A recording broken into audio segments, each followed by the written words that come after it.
नमस्ते। आज ना हम एक बहुत ही मजेदार सफर पे निकलने वाले हैं, संख्याओं की दुनिया में। सोचिए, हमारे पास एक थैला है और हम एक एक करके अलग अलग तरह के नंबर्स उसमें इकट्ठा करेंगे और देखेंगे कि ये कलेक्शन कैसे बढ़ता और बदलता है। तो तैयार हैं? चलिए शुरू करते हैं। देखिए, पूरी कहानी का आइडिया बहुत सिंपल है। बस ये कल्पना कीजिए कि हम एक लंबी सी नंबर लाइन पर चल रहे हैं और हमारे हाथ में एक थैला है जिसमें हम नंबर्स इकट्ठा करते जा रहे हैं। तो ये है हमारी आज की यात्रा का प्लान। हम इन सभी पड़ावों से गुजरेंगे और अपने थैले को नंबर से भरते जाएंगे। तो फिर पहला कदम बढ़ाएं। चलिए तो यात्रा का पहला कदम उठाते हैं और देखते हैं कौन से नंबर्स हमें सबसे पहले मिलते हैं। तो हम चलना शुरू करते हैं और हमें जो सबसे पहले नंबर्स मिलते हैं वो कौन से हैं? अरे वही जिन्हें हम गिनती के लिए इस्तेमाल करते हैं। 1, 2, 3 और ये तो चलते ही जाते हैं, कभी खत्म ही नहीं होते। चलो इन सबको अपने थैले में डाल लेते हैं। पता है, मैथ्स की भाषा में नंबर्स के इसी पहले कलेक्शन को प्राकृत संख्याएं या नेचुरल नंबर्स कहते हैं और इन्हें n सिंबल से दिखाते हैं। तो अब हमारे थैले में क्या है? पूरा का पूरा n का कलेक्शन। ठीक है, हमारे थैले में नेचुरल नंबर्स तो आ गए, लेकिन क्या नंबर लाइन भर गई? नहीं, अभी भी बहुत खाली जगह दिख रही है। तो चलिए अब अपने कलेक्शन को और बड़ा करते हैं और कुछ नए नंबर्स को इसमें जोड़ते हैं।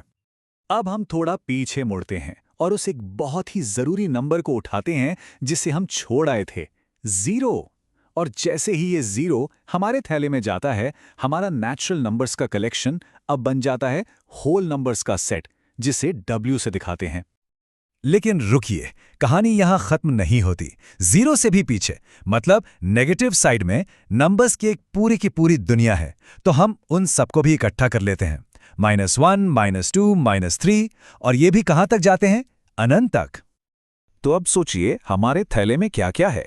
सारी पॉजिटिव संख्याएं, सारी नेगेटिव संख्याएं और 0 भी। इस बड़े से कलेक्शन को हम कहते हैं पूर्णांक या इंटीजर्स, और इसका सिंबल है Z। अब आप सोच रहे होंगे इंटीजर के लिए I क्यों नहीं Z क्यों? ये बड़ा मजेदार है। ये जर्मन शब्द ज़ालन से आया है, जिसका मतलब होता है गिनना। है ना एक छोटी सी पर इंटरेस्टिंग बात। तो अब तक हमने सारे इंटीजर्स इकट्ठा कर लिए हैं। हमारा थैला अब वाकई काफी भारी हो गया होगा। पर सवाल वही है, क्या नंबर लाइन पूरी तरह भर गई या अभी भी बीच में कुछ गैप्स बाकी हैं?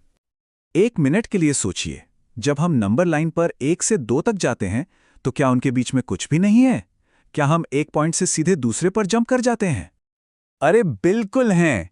इन इंटीजर्स के बीच में तो अनगिनत नंबर्स छिपे हुए हैं, फ्रैक्शंस, जैसे आधा यानी 1/2, 3/4 यानी 3/4 और ना जाने कितने ही और। तो चलिए अब इन सबको भी अपने थैले में डालना शुरू करते हैं। अब इन अनगिनत फ्रैक्शंस को इकट्ठा करने के बाद तो हमारा थैला सच में लबालब भर गया है। ऐसा लग रहा है मानो अब तो नंबर लाइन पर एक सुई रखने की भी जगह नहीं बची होगी। तो ये जो सारे नंबर्स हमने अभी अभी उठाए, इनका भी एक खास नाम है। इन्हें कहते हैं परिमेय संख्याएं या रैशनल नंबर्स। सीधी सी परिभाषा है, कोई भी नंबर जिसे P/Q की फॉर्म में लिख सकते हैं, जहां P और Q इंटीजर्स हों और हां, Q 0 नहीं हो सकता। इन्हें Q से दिखाते हैं, जो क्वोशिएंट शब्द से आता है। पर यहां एक बहुत ही इंटरेस्टिंग चीज है। नंबर लाइन पर एक ही जगह को दिखाने के लिए कई अलग अलग फ्रैक्शन हो सकते हैं, जैसे 1/2, 2/4, 10/20। ये सब दिखते अलग हैं पर हैं एक ही। इन्हें हम कहते हैं इक्विवेलेंट रैशनल नंबर्स। अब एक और सवाल, अगर मैं पूछूं कि 1 और 2 के बीच में कितनी परिमेय संख्याएं हैं, तो क्या जवाब होगा? 5, 50 या 500?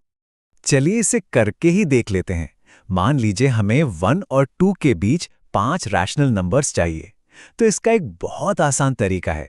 हमें 5 नंबर चाहिए, तो हम 5 में 1 जोड़ते हैं। कितना हुआ? 6।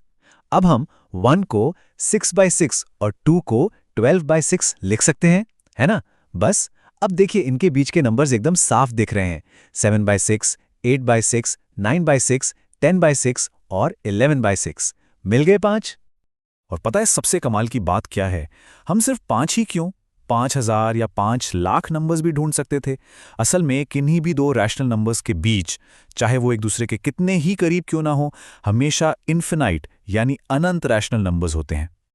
तो हमारा थैला अब इनफाइनाइट रैशनल नंबर्स से भर चुका है। अब तो पक्का लगता है कि हमने नंबर लाइन पर मौजूद हर एक नंबर को इकट्ठा कर लिया है ना? लेकिन क्या वाकई ऐसा है?